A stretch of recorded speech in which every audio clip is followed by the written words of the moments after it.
난 아이 가지려고 수백 번 주사 맞았는데 넌 이 집에서 다른 여자 안고 나보고 목석이라며 비웃었니? 11월의 서울. 녹슨 몽당칼 같은 칼바람이 여의도 빌딩 숲을 무자비하게 휩쓸고 지나갔다. 바람은 기어코 코트깃을 파고들어 김지수의 따뜻했던 목덜미를 시리게 만들었다. 지수는 아파트 화단에 서서 야른 초음파 사진 한 장을 꽉 쥐고 있었다. 손에 어찌나 힘을 주었던지 사진 모서리가 구겨져 손바닥을 찔러댔지만 통증조차 느껴지지 않았다. 불과 10분 전 의사는 검은 콩 두 쪽 같은 점을 가리키며 힘차게 뛰는 두 개의 심장 소리를 들려주었다. 이 쌍둥이를 만나기 위해 시험관 시술만 3번을 했다. 배가 온통 시퍼런 멍으로 뒤덮이고 명절마다 소식 없냐며 비아냥거리던 시어머니조차 포기할 때까지 수없이 배란 유도 주사를 맞았다. 드디어 아이가 찾아왔다. 지수는 차가운 공기를 깊이 들이마시며 가슴속에서 쿵쾅거리는 심장을 진정시키려 애썼다. 매일 야근이다 뭐다 하며 집에만 오면 소파와 한 몸이 되던 남편 박민혁이 이 소식을 들으면 어떤 바보 같은 표정을 지을지 눈에 선했다. 어쩌면 이 아이들이 최근 살얼음판 같았던 부부관계를 녹여줄지도 모른다. 넌 여자가 너무 재미가 없어 라며 투덜대던 그 남자가 5년 전 남산타워 자물쇠 앞에서 무릎 꿇고 프러포즈하던 그 다정했던 소년으로 돌아올지도 모른다. 엘리베이터가 23층에 멈췄다. 지수는 마치 집주인을 놀래주려는 도둑고양이처럼 발소리를 죽였다. 가늘게 떨리는 손끝으로 익숙하게 도어락 비밀번호를 눌렀다. 1, 0, 2, 4 후 두 사람의 결혼기념일이었다. 띠리릭, 경쾌한 해제음과 함께 문이 열렸다. 현관 센서 등이 켜졌다. 그리고 그 노란 불빛 아래서 지수의 얼굴에 떠올랐던 미소가 석고상처럼 굳어버렸다. 아무렇게나 벗어 던져진 남편의 구두 옆에 붉은색 하이힐 한 켤레가 가지런히 놓여 있었다. 평범한 빨강이 아니었다. 갓 뽑아낸 정맥혈처럼 검붉고 요염한 색, 그리고 송곳처럼 뾰족한 지수는 이 구두를 알고 있었다. 지난주 재활용 쓰레기 버리는 날, 앞집에 사는 골드미스 최미경 언니가 굽이 너무 높아 발이 아프다며 투덜대던 그 신발이었다. 그때 지수는 안쓰러운 마음에 발바닥 패치까지 챙겨주지 않았던가. 최미경의 구두가 왜 우리 집에 있는 걸까? 검은 흙탕물 같은 불길한 예감이 순식간에 지수의 이성을 집어삼켰다. 그녀는 신발도 벗지 못한 채 유령처럼 차가운 대리석 바닥을 밟으며 굳게 닫히지 않은 안방 문을 향해 한 걸음씩 다가갔다. 안방 불은 꺼져 있었지만 침대 헤드보드에 무드등이 켜져 있어 방 안은 온통 몽롱한 오렌지 빛이었다. 공기 중에는 샤넬 넘버 5와 남자의 사향 냄새가 뒤섞인 끈적하고 달콤한 향기가 진동했다. 지수가 아침에 뿌리고 나간 상쾌한 방향제 냄새는 온데간데 없었다. 오빠, 살살 좀 해. 그 돈 버는 기계가 알면 어쩌려고 그래? 물을 짜내면 뚝뚝 떨어질 것 같은 교태 섞인 목소리. 승리자의 조롱이 담겨 있었다. 지수의 동공이 지진이라도 난 듯 흔들렸다. 최미경이었다. 엘리베이터에서 마주치면 지수씨, 안녕하세요 하며 살갑게 인사하고 직접 담근 파김치까지 챙겨주던 그 우아한 이웃집 여자. 곧이어 5년을 한 입을 덮고 산 남자의 목소리가 들려왔다. 박민혁의 목소리는 너무나 편안하고 나른해서 평소 지수를 대할 때의 그 짜증 섞인 톤과는 딴판이었다. 그 여자는 왜 꺼내? 재수 없게. 민혁이 피식 웃었다. 지수가 까마득하게 잊고 있었던 수컷 냄새 물씬 풍기는 웃음소리였다. 걘 이제 그냥 목석이야, 목석. 온종일 야근해, 대출금 타령해, 무슨 시험관인지 뭔지 한다고 너 그 얼굴 봤냐? 화장기 하나 없이 푸석푸석해가지고 여자 냄새라고는 하나도 안 나잖아. 우리 미경이처럼 피부가 이렇게 보들보들해야 만질 맛이 나지. 쿠르릉, 쾅. 지수는 머릿속에서 팽팽하던 퓨즈 하나가 끊어지는 소리를 들었다. 당장이라도 문을 박차고 들어가고 싶었다. 손에 쥔 초음파 사진을 저 더러운 연놈들 얼굴에 집어던지고 최미경의 가식적인 머리채를 휘어잡고 싶었다. 이 아파트 대출금을 갚느라 밤낮 없이 일한 게 누군지, 시아버지가 심근경색으로 쓰러졌을 때 병원비 1,000만 원을 일시불로 긁은 게 누군지 박민혁의 멱살을 잡고 따지고 싶었다. 하지만 문손잡이의 차가운 금속성이 손바닥에 닿는 순간 그녀는 멈췄다. 문틈 사이로 협탁 위에 놓인 액자가 보였다. 그녀와 박민혁의 웨딩 사진이었다. 사진 속의 지수는 세상을 다 가진 듯 천진하게 웃고 있었다. 그러나 지금 그 사진은 침대 위에서 엉겨붙은 두 덩어리의 살색 고깃 덩어리를 정면으로 바라보고 있었다. 마치 소리 없는 처형을 지켜보는 관객처럼. 박민혁의 손이 최미경의 허리를 타고 넘실거렸다. 옛날에는 지수에게만 속삭이던 말들이 흘러나왔다. 역시 자기가 날 알아준다니까. 그 억척스러운 아줌마는 맨날 나보고 더 벌어오라. 돈 모아라 닭달만 하지 옆에 있으면 숨 막혀 죽을 것 같다니까. 숨이 막혀. 지수는 3년째 바꿔 입고 있는 자신의 코트를 내려다봤다. 낡아서 보풀이 인소매 끝 이 집에 최고급 얼음 정수기를 들여놓느라 시부모님 명절 선물로 백화점 홍삼 세트를 사느라 아끼고 아꼈던 결과였다. 그녀의 모든 희생은 이 남자에게 그저 숨통을 조이는 족쇄일 뿐이었다. 예고도 없이 눈물이 왈칵 쏟아졌다. 지수는 입술을 피가 날 정도로 꽉 깨물어 울음을 삼켰다. 입안에 비릿한 쇠맛이 퍼졌다. 들어가면 안 된다. 김지수, 지금 들어가서 뭘 어쩔 건데? 무릎 꿇고 비는 꼴을 보려고? 아니면 개처럼 싸우려고? 그러다 뱃속의 아이들이 잘못되면? 지난 5년 내가 바친 청춘과 피 같은 돈은 다 어쩔 건데? 대기업 전략기획팀 과장으로서의 본능이 차가운 번개처럼 혼란스런 뇌리를 갈랐다. 지금 쳐들어가서 머리채 잡고 소리 지르는 건 하책 중의 하책이다. 가장 멍청한 짓이다.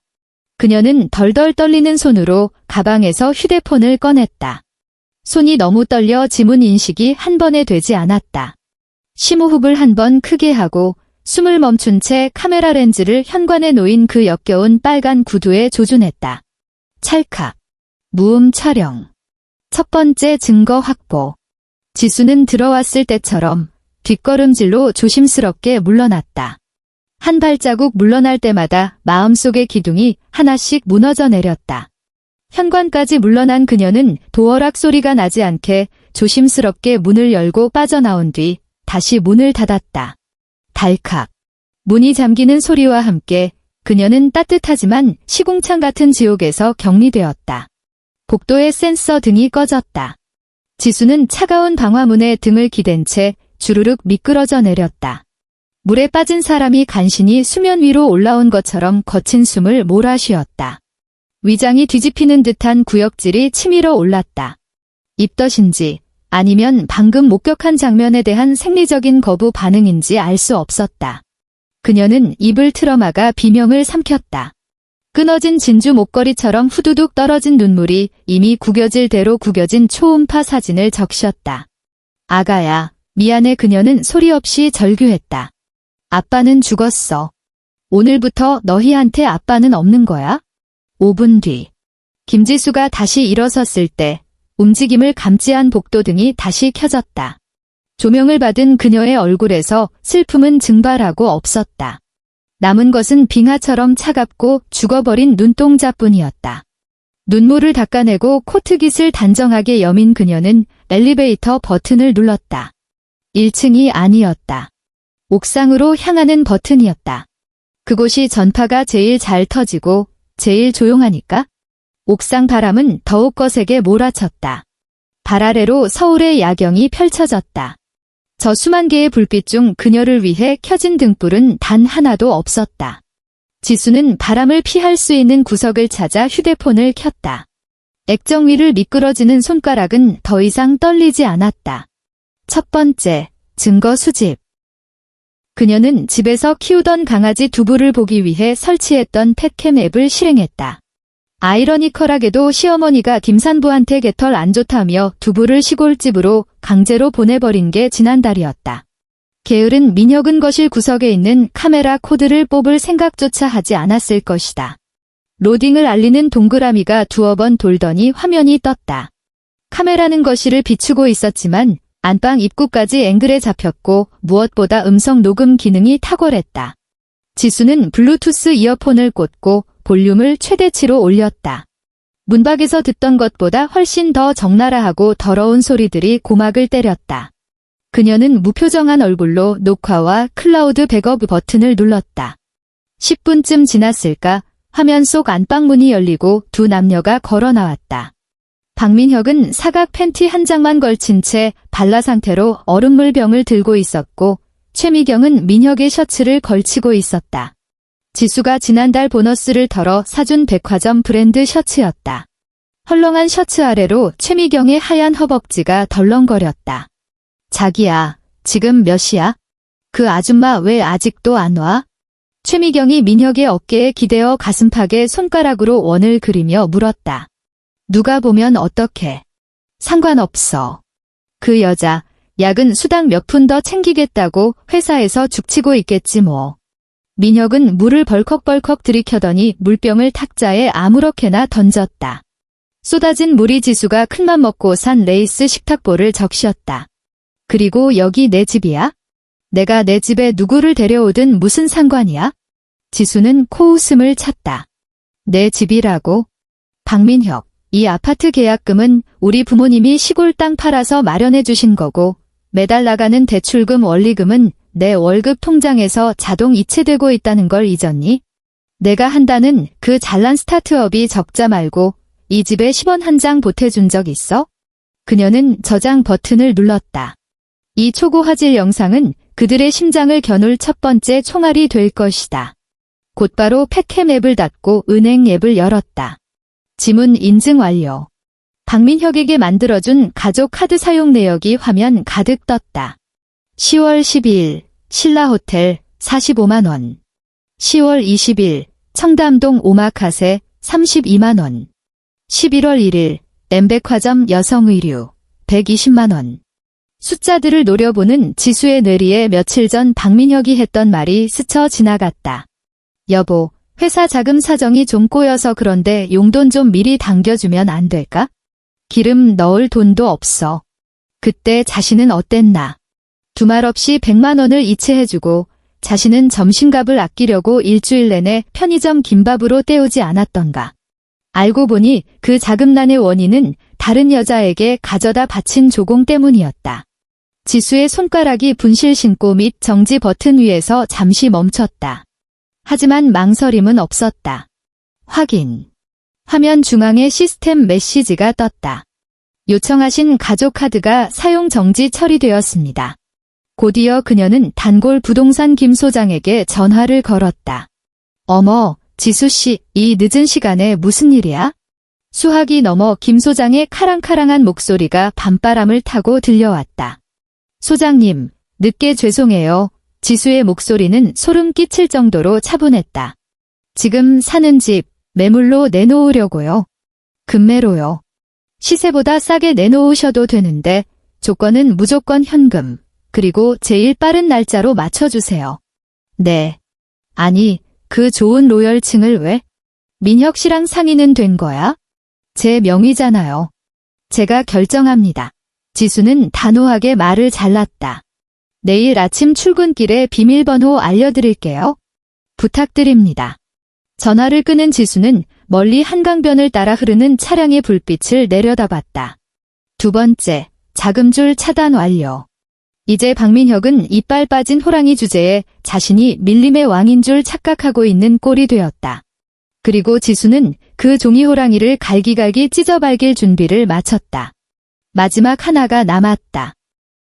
지수는 주소록에서 시아버님이라고 저장된 번호를 찾았다. 경상도 토박이인 시아버지는 뼈대 있는 집안임을 자부하며 체면을 목숨보다 중요하게 여기는 분이었다. 심장 스텐트 시술을 2번이나 받았다는 점만 빼면 완벽한 가부장적 권위자였다. 지수는 심호흡을 하며 감정을 잡았다. 2초 뒤 그녀의 목소리는 공포와 절망, 그리고 약간의 히스테리가 뒤섞인 완벽한 비극의 여주인공 톤으로 변해 있었다. 아버님, 전화를 왜 이렇게 안 받으세요? 신호가 3번 가기도 전에 전화가 연결되었다. 뭐고? 지수냐? 다 큰 어른이 밤늦게 질질 짜고 와 그러노? 재수없게 시아버지의 걸걸하고 신경질적인 목소리가 들려왔다. 아버님 큰일 났어요. 진짜 큰일 났어요. 지수는 끄끄거리는 울음소리를 섞어가며 누가 들을세라 목소리를 낮췄다. 그이가 민혁 씨가 사람을 죽인 것 같아요. 수화기 너머에서 쨍그랑 하고 찻잔 같은 것이 깨지는 소리가 났다. 정적이 흘렀다. 뭐라 캣노?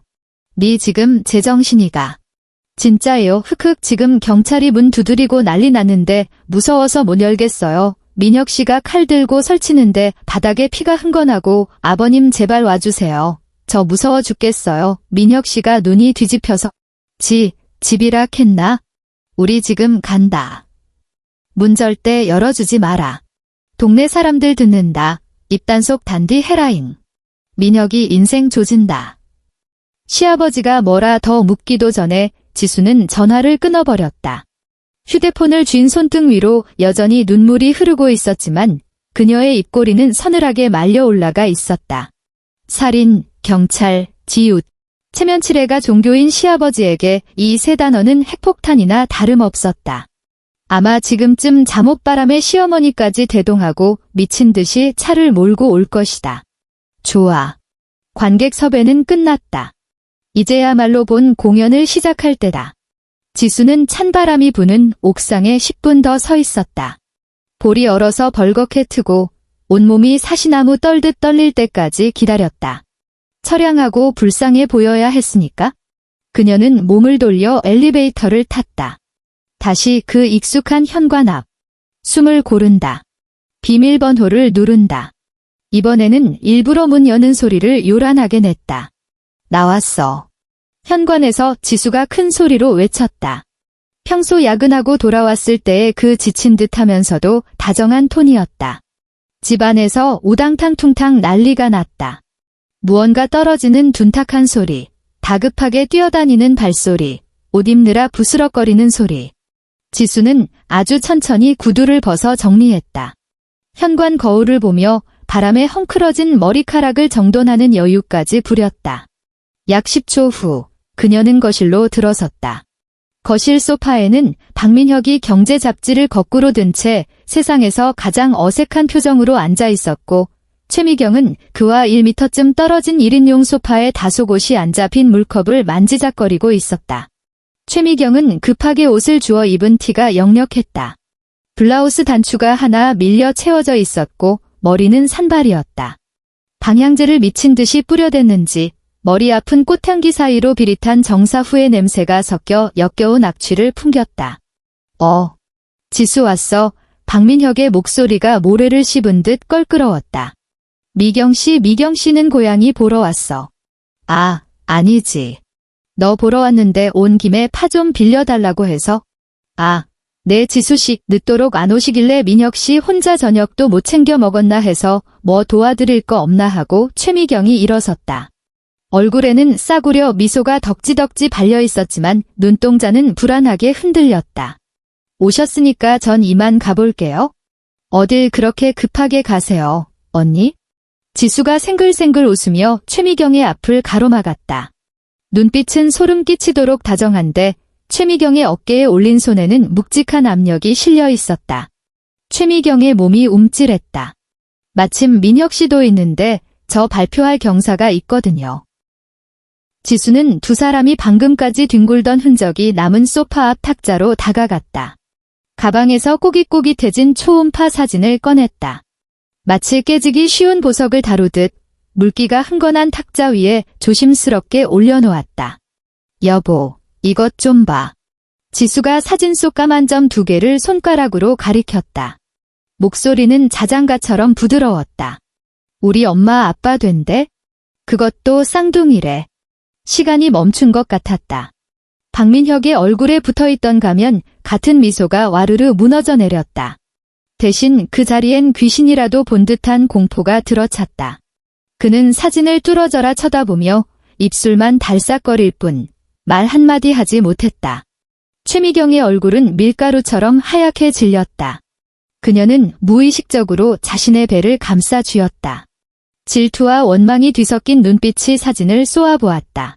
그녀는 알고 있었다. 박민혁이 얼마나 아들을 원했는지. 반년 동안 민혁의 비위를 맞춰주며 얻어낸 건 명품 가방 몇 개뿐인데 저 여자는 아이를 그것도 둘이나 가졌다고? 싸쌍둥이 민혁이 더듬거렸다. 기쁨은 1g도 없었다. 오직 당혹감뿐이었다. 이게 언제? 방금 병원 다녀왔어. 지수는 고개를 갸웃하며 천진난만하게 물었다. 왜? 오빠 안 기뻐? 축구팀 만들고 싶다며? 기쁘지. 당연히 기쁘지. 민혁은 이마에 흐르는 식은땀을 손등으로 훔치며 곁눈질로 최미경의 눈치를 살폈다. 저기, 여보. 오늘 너무 늦었고 미경 씨도 계시니까 축하는 나중에 하고.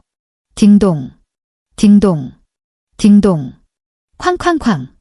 급박한 초인종 소리와 함께 현관문을 부술듯 두드리는 소리가 터져나왔다.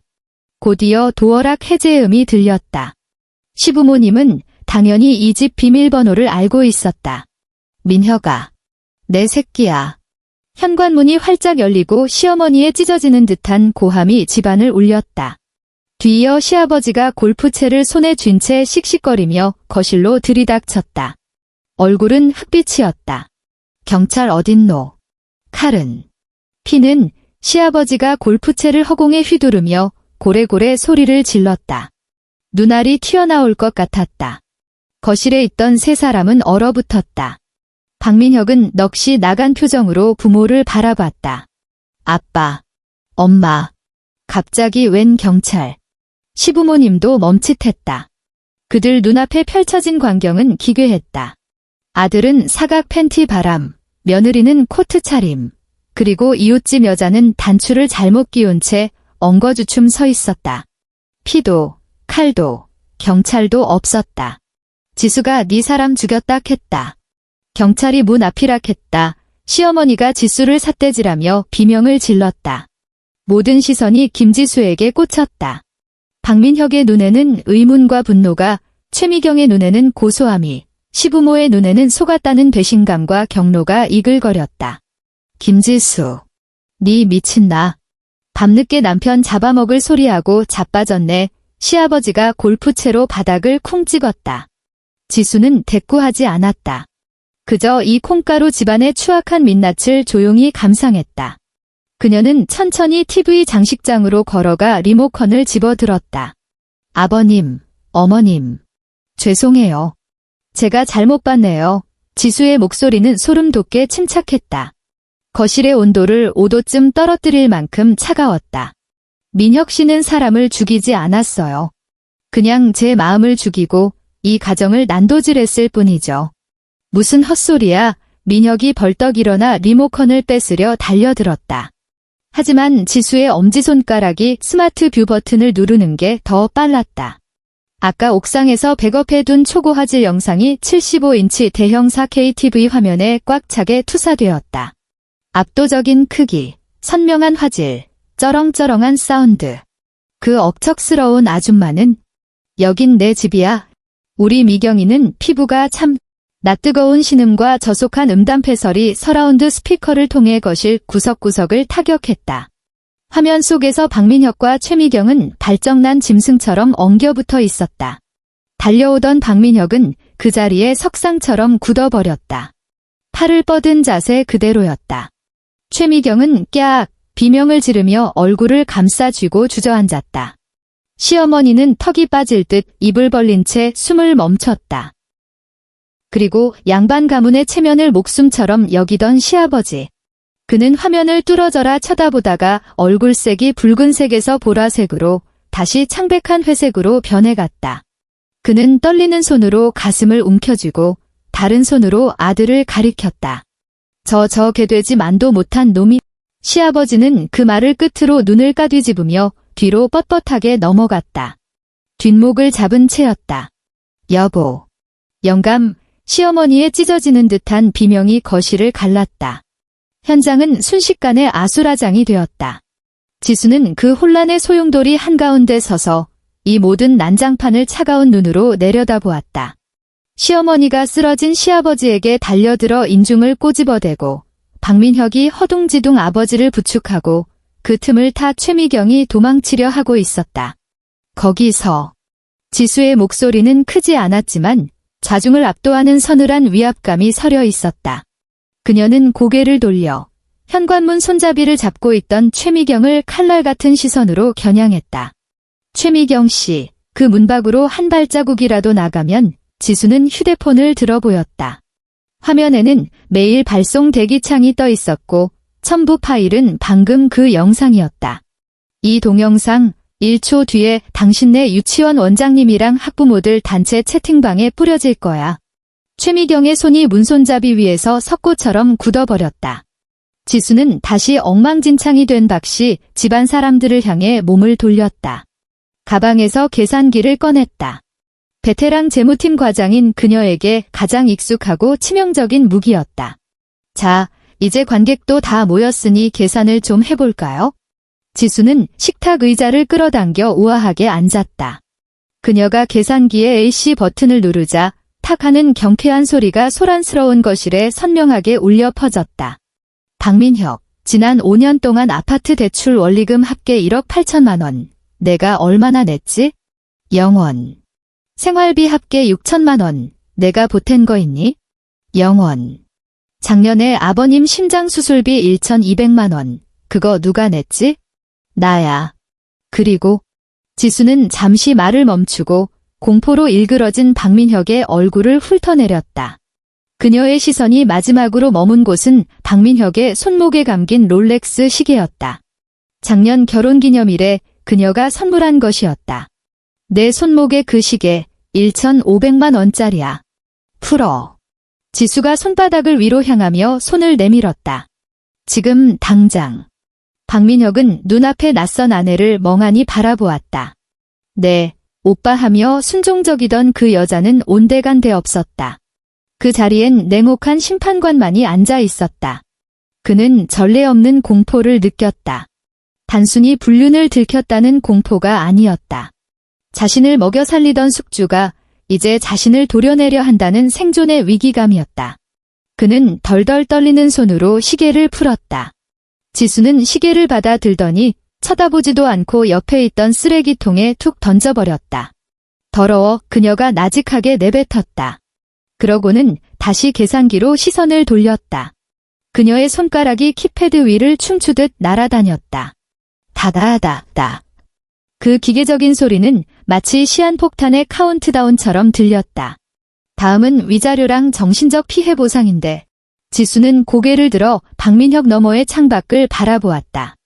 서울의 밤거리는 여전히 화려한 네온사인으로 번쩍이고 있었지만 그녀에게 그곳은 더 이상 풍경이 아닌 전쟁터였다. 그녀는 가방에서 서류 봉투 하나를 꺼냈다. 차 안에서 휴대폰으로 초안을 작성해 편의점에서 출력해 온 것이었다.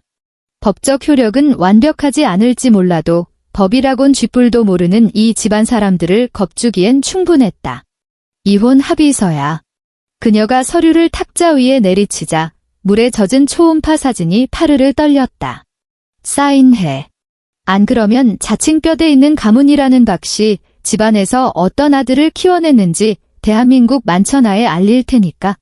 시어머니는 바닥을 치며 통곡하고 있었고 시아버지는 여전히 눈을 까뒤집은 채 헐떡거렸으며 최미경은 구석에 쭈그려 앉아 사시나무 떨듯 떨고 있었다. 지수는 꼿꼿하게 허리를 펴고 앉아 있었다. 뱃속에 두 생명이 꼬물거리는 게 느껴졌다. 겁먹지 마, 아가들아. 엄마가 지켜줄게. 쓰레기를 치우는 건 너희한테 깨끗한 방을 만들어주기 위해서야. 그녀는 탁자 위에 놓인 물컵을 집어들었다. 아까 박민혁이 마시다 남은 물이었다. 그녀는 일말의 망설임도 없이 그 물을 박민혁의 얼굴에 착 끼얹었다. 얼음물은 박민혁의 타액과 뒤섞여 뺨을 타고 흘러내려 바닥으로 뚝뚝 떨어졌다. 지수는 물에 빠진 생쥐꼴이 된 남편을 보며 입꼬리를 비틀어 잔혹한 미소를 지었다. 그녀가 손을 들어 벗어라는 듯한 제스처를 취했다. 차가운 물방울이 박민혁의 높은 콧날을 타고 내려와 턱끝에 맺혔다가 툭 하고 그의 실크 사각 팬티 위로 떨어졌다. 죽은 듯 고요해진 거실에서 그 작은 소리는 마치 둔탁한 뺨을 때리는 소리처럼 크게 들렸다. 박민혁은 그 얼음물 한 잔에 남은 객기마저 완전히 씻겨나간 듯 했다. 그는 소파 구석으로 몸을 웅크렸다.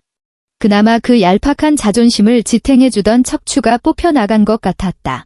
그는 젖은 얼굴을 훔쳐내며 기절한 아버지와 울부짖는 어머니, 그리고 얼음장처럼 차가운 아내 사이를 불안하게 오갔다.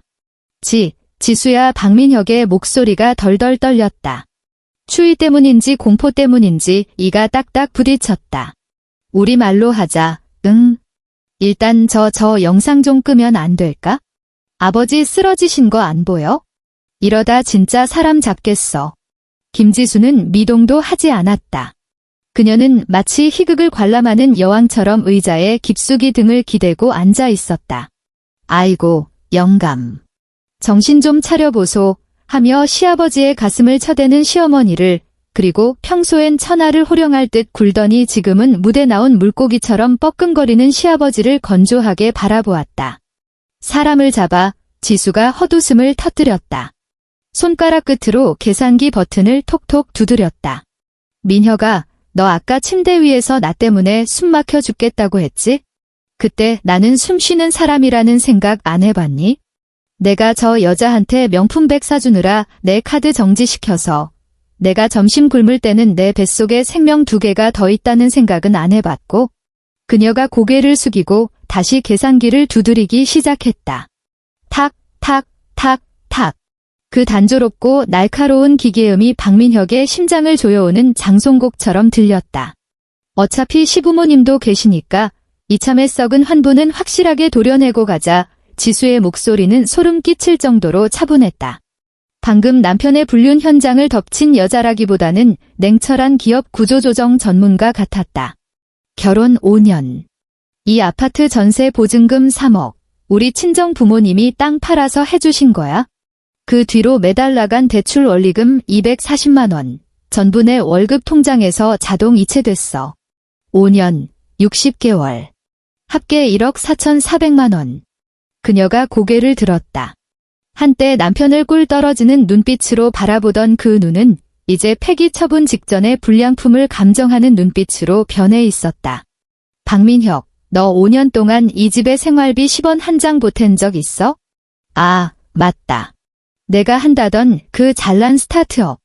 수익은커녕 분영 자금 명목으로 나한테 현금 5천만 원 가져갔고 4명의 신용카드 3장 한도 초과할 때까지 긁어댔지. 박민혁의 얼굴이 불그락푸르락해졌다.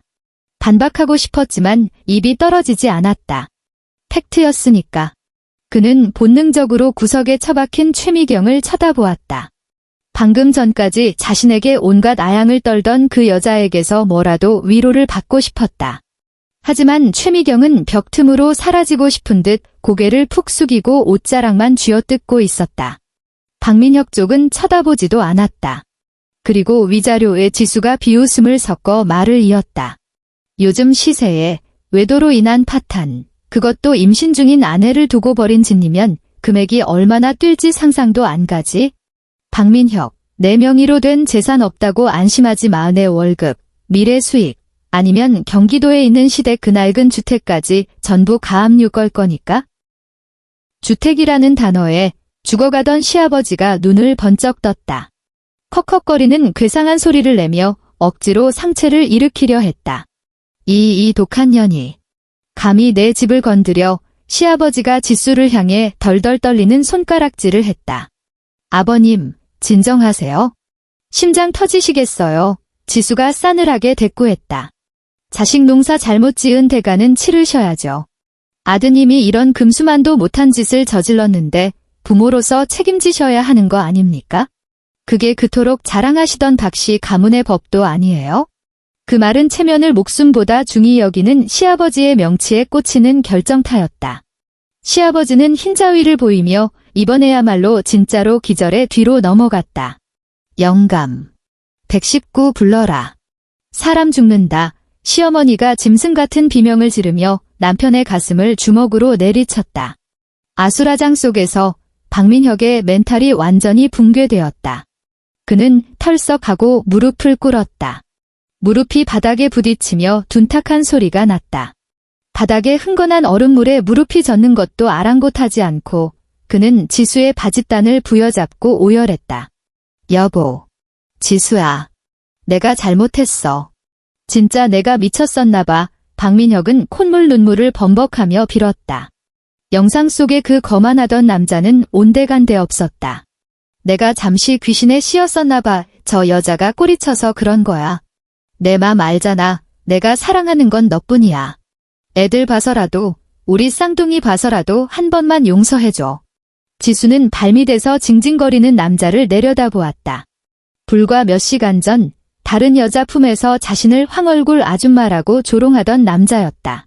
이제 돈줄이 끊기고 집이 날아가게 생기니 자존심이고 뭐고 다 내팽개치고 꼬리를 흔드는 꼴이라니. 역겨웠다. 지수는 오물이 묻은 것처럼 다리를 획 빼냈다. 가방에서 물티슈를 꺼내 그가 잡았던 바짓단을 꼼꼼히 닦아낸 뒤 그 티슈를 그의 얼굴에 툭 던졌다. 애들 핑계대지 마. 박민혁. 지수의 목소리는 시베리아 허허벌판보다 차가웠다. 넌 아빠 자격 없어. 영상에서 그랬지? 애들은 짐이라고. 가정에 얽매이기 싫다고 했잖아. 그래, 소원대로 해줄게. 자유롭게 살아. 그녀는 고개를 돌려 현관 쪽으로 슬금슬금 기어가던 최미경에게 시선을 고정했다. 최미경 씨, 어딜 가시나? 최미경의 몸이 감전된 듯 굳었다. 지수는 자리에서 일어나 천천히 최미경 앞으로 걸어갔다.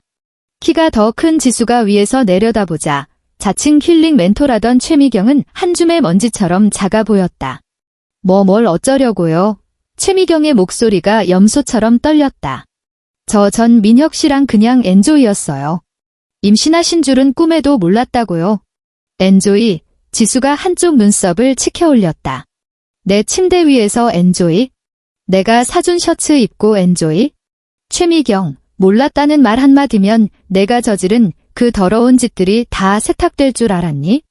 지수는 휴대폰 화면을 최미경의 코앞에 들이밀었다. 미리 작성해둔 이메일 본문이 보였다. 듣자 하니 해바라기 유치원 간판 선생님이라며? 학부모들이 다들 천사 같다고 칭찬이 자자하던데 지수의 목소리는 나긋나긋했지만 최미경의 등골을 서늘하게 만들었다. 그 학부모들이 알면 어떨까?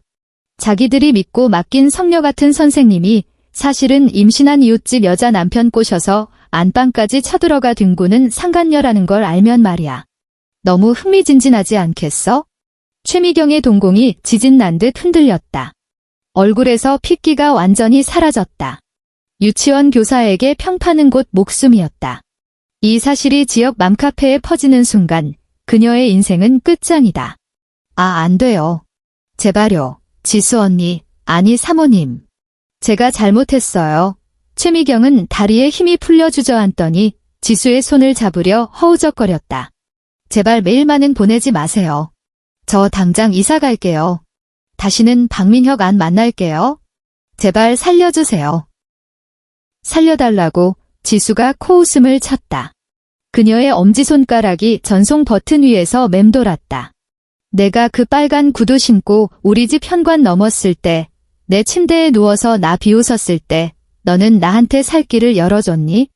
이 전쟁 같은 사회에서 다들 살얼음판 걷듯 살아간다. 김지수는 직장을 지키기 위해 지하철에서 헛구역질을 참아가며 버텼고 대출금을 갚느라 별다방 커피 한 잔도 사치라며 참았다.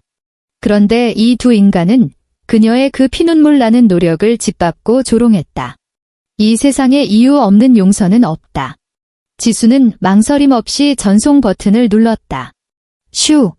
경쾌한 전송 완료음과 동시에 최미경의 주머니 속에 있던 휴대폰이 울리기 시작했다. 카톡, 카톡, 카톡. 학부모 단톡방에 알림음이 폭주했고 곧이어 원장의 전화벨 소리가 요란하게 울려 퍼졌다. 최미경은 넋이 나간 사람처럼 바닥에 주저앉았다. 영혼이 빠져나간 껍데기 같았다. 지수는 더 이상 그녀에게 시선을 주지 않았다. 다시 탁자로 돌아와 이혼 합의서를 집어들더니 박민혁의 얼굴에 세게 내던졌다. 날카로운 종이 모서리가 그의 뺨을 스치고 지나가며 가느다란 핏방울이 맺혔다. 사인해. 지수가 명령했다. 빈몸으로 나가. 양육권 포기하고 빚은 내가 다 떠안아. 안 그러면 이 불길이 어디까지 번지는지 보게 될 거야. 너, 우리 회사 법무팀이 얼마나 무서운지 알지? 소송까지 가면 넌 팬티 한 장도 못 건지게 만들어줄 테니까. 박민혁은 덜덜 떨리는 손으로 종이를 집어들었다. 그 순간 그는 깨달았다. 순종적이고 착해 빠졌던 아내 김지수는 죽었다. 지금 그의 앞에는 새끼를 지키기 위해선 용의 목이라도 벨 준비가 된 어미이자 모든 정이 떨어져 버린 냉혹한 복수자만이 서 있을 뿐이었다. 드디어 119 구급차 사이렌 소리가 아파트 단지로 들어왔다. 창문을 통해 들어온 붉고 푸른 경광등 불빛이 천장을 어지럽게 비췄다. 마치 이 막장 드라마의 끝을 알리는 조명처럼. 일주일 뒤 서울에 첫눈이 내렸다. 따스했던 온기는 사라지고 텅 빈 30평 아파트는 휑하기만 했다. 웨딩 사진이 걸려있던 벽지에는 네모난 자국만이 남아있었다. 세월이 만든 색바램이자 실패한 결혼의 유일한 유적이었다. 이삿짐 센터 직원들이 능숙하게 박스를 나르고 있었다. 김지수는 두툼한 캐시미어 코트에 머플러를 두르고 현관에 서서 한때 집이라 불렀던 공간을 마지막으로 눈에 담았다. 집은 금방 팔렸다. 시세보다 10% 낮게 내놓은 데다 돌 현금 조건이었지만 요즘 같은 부동산 불경기에 이 정도 급매물은 하늘에서 떨어진 떡이나 다름없었다. 매수자는 신혼부부였다. 소파는 어디에 두고 아기 침대는 어디에 둘지 들떠서 이야기하는 그들을 보며 지수는 묘하게도 아무런 감정이 들지 않았다. 여기는 이제 집이 아니었다. 그저 현금화된 자산일 뿐. 사모님, 짐 다 뺐습니다. 기사짐 반장이 땀을 닦으며 말했다. 빠진 거 없나 확인 한번 해보시죠. 없어요. 지수가 담담하게 말했다. 나머지 쓰레기들은 다 버려주세요. 구석에는 박민혁의 낡은 옷가지와 잡동사니들이 쓰레기처럼 쌓여 있었다. 지수가 일부러 챙기지 않은 것들이었다. 그녀는 뒤도 돌아보지 않고 현관을 나섰다. 한때 그녀의 가슴을 무너지게 했던 그 도어락 앞에서 잠시 멈칫하더니 망설임 없이 초기화 버튼을 눌렀다. 삐리리. 안녕, 나의 지옥. 아파트 입구에는 검은색 카니발 리무진 택시가 대기하고 있었다. 지수가 따뜻한 뒷좌석에 오르자 기사가 정중하게 문을 닫아주었다. 차는 부드럽게 미끄러져 나가 강남의 최고급 산후조리원을 향했다. 그곳은 5성급 호텔 같은 시설의 전문 영양사와 간호사가 상주하고 한강이 파노라마로 펼쳐지는 곳이었다. 지수가 집한 돈과 그동안 모은 비상금을 털어 자신과 아이들을 위해 마련한 요새였다. 조리원에서의 몇 달은 지수의 인생에서 가장 평화로운 시간이었다. 시어머니의 잔소리도 남편의 눈치도 대출금 압박도 없었다. 매일 영양 가득한 미역국을 먹고 요가를 하고 클래식 음악을 들으며 뱃속의 아이들이 무럭무럭 자라는 것을 느끼는 게 전부였다. 거울 속의 그녀는 혈색이 돌고 눈빛이 맑았다. 과로에 찌들어 있던 황얼굴 아줌마는 이제 없었다. 같은 시각 서울의 어느 반지하 단칸방. 곰팡이 핀 이불을 뒤집어 쓴 박민혁이 덜덜 떨고 있었다. 보일러는 고장난 지 오래였고 낡은 전기 히터 하나가 윙윙거리는 소음만 낼 뿐 온기는 주지 못했다. 벽지 틈으로 스며든 물기에서 퀴퀴한 곰팡내와 라면 냄새가 섞여 올라와 코를 찔렀다. 쾅쾅쾅. 철문이 부서져라 울렸다. 일수쟁이들의 고함이 들려왔다. 박민혁. 안에 있는 거 다 알아. 기어 나와. 카드값 언제 갚을 거야? 내 아버지 병원비 밀린 거 안 갚으면 장기라도 팔아야 할 줄 알아. 박민혁은 귀를 틀어막고 무릎 사이에 머리를 쳐박았다. 지수가 가족 카드를 정지시키고 법적으로 대여금 반환 소송을 걸어오고 엎친 데 덮친 격으로 회사 동업자들이 횡령 혐의로 그를 고소하면서 그는 완벽하게 파산했다. 아버지 병원비를 대느라 합의금을 마련하느라 차도 팔고 사채까지 끌어다 썼지만 결국 남은 건 이 축축한 반지하 방뿐이었다. 그에게 죽고 못 살던 최미경은 유치원에서 잘리고 동네 맘카페에 신상이 털려 매장당하던 날 박민혁의 지갑에 있던 마지막 현금까지 털어서 잠적해버렸다. 들리는 소문에 의하면 지방 어디 룸살롱에 나간다고 했다. 박민혁은 배터리가 다 되어 꺼진 휴대폰을 바라보았다. 거미줄처럼 금이 간 액정 위로 수염이 덥수룩하고 눈이 퀭한 폐인의 얼굴이 비쳤다. 지수가 끓여주던 뜨끈한 된장찌개 냄새가 따뜻하고 환하던 그 집의 공기가 사무치게 그리웠다. 후회가 독사처럼 심장을 물어뜯었다. 하지만 그는 알고 있었다. 다시는 돌아갈 수 없다는 것을. 시간은 빠르게 흘러 다시 벚꽃이 흩날리는 봄이 왔다. 강남 가로수길, 벚꽃이 만개해 꽃비가 내리고 있었다. 분홍색 꽃잎이 행인들의 어깨 위로 눈처럼 내려앉았다. 김지수는 쌍둥이 유모차를 밀며 햇살이 부서지는 거리를 여유롭게 산책하고 있었다. 몸에 딱 떨어지는 트렌치코트에 머리를 느슨하게 묶고 세련된 화장을 한 그녀에게서는 여유와 자신감이 흘러넘쳤다. 유모차 안에는 천사 같은 아기 2명이 큰 눈을 깜빡이며 세상을 구경하고 있었다. 엄마를 닮아 건강하고 예쁜 아이들이었다. 명품 편집숍 쇼윈도 앞을 지나갈 때였다. 시끄러운 고함이 평화로운 오후를 깨뜨렸다. 이 미친 여자가. 이거 안 놔. 너 때문에 내 인생이 이 꼴이 됐잖아. 내가 미쳐. 얘야, 박민혁. 나 책임진다며? 평생 공주처럼 살게 해준다며? 편의점 김밥 하나 사 먹을 돈도 없는 주제에 누굴 탓해? 지수는 걸음을 멈추고 고개를 돌렸다.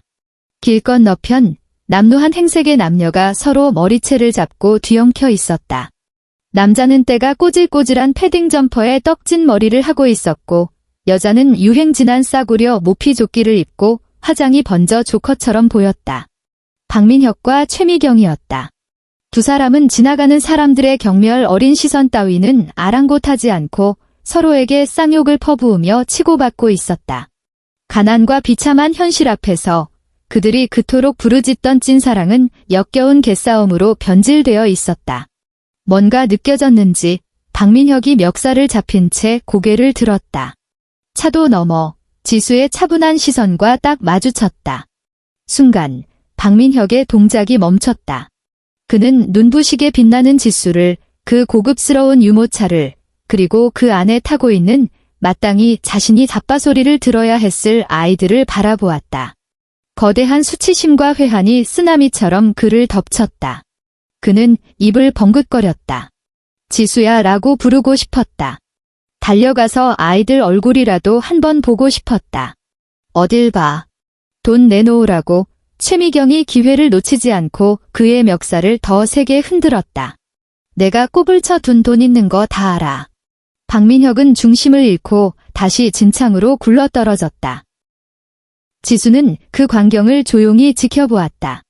마치 자신과는 아무 상관없는 삼류막장 드라마의 한 장면을 보는 듯 했다. 그녀의 눈에는 분노도, 슬픔도, 심지어 일말의 동정심조차 없었다. 그저 완벽한 무관심뿐이었다.